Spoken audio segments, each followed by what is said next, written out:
आमच्या चॅनेलमध्ये तुमचं स्वागत आहे। या व्हिडिओमध्ये आपण बनवतोय पुदिन्याची चटणी। ही चटणी तुम्ही इडली, डोसा, चपाती, भात किंवा वरण भातासोबत सुद्धा खाऊ शकता। त्यासाठी लागणाऱ्या साहित्याकडे पाहूया।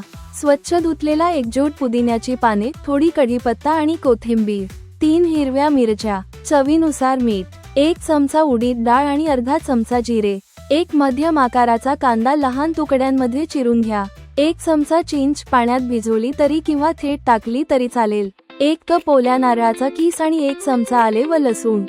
बनवण्याची पद्धत: एका पॅन मध्ये 1 चमचा तेल टाका। तेल गरम झाल्यावर त्यात उडीद डाळ आणि जिरे टाका। डाळ थोडी सोनेरी होईपर्यंत परतून घ्या।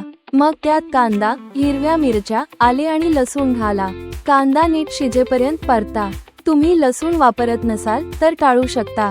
नंतर त्यात कढीपत्ता, कोथिंबीर आणि शेवटी पुदिन्याची पाने घाला।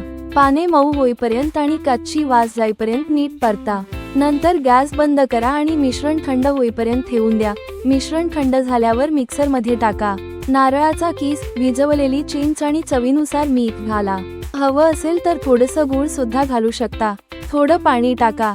मिक्सर मध्ये नीट वाटून घ्या। खूप पाणी टाकू नका, चटणी फार पातळ किंवा फार घट्टही होऊ नये। आता पुदिन्याची चटणी तयार आहे। तुम्ही फोडणी घालून नाश्ता किंवा जेवणासोबत सर्व करू शकता। ही चटणी 2 ते 3 दिवस फ्रीजमध्ये ठेवू शकता। फोडणी कशी करायची ते जाणून घ्यायचं असेल तर कमेंट मध्ये सांगा। कृपया लाईक करा, शेअर करा आणि सबस्क्राइब करायला विसरू नका। धन्यवाद।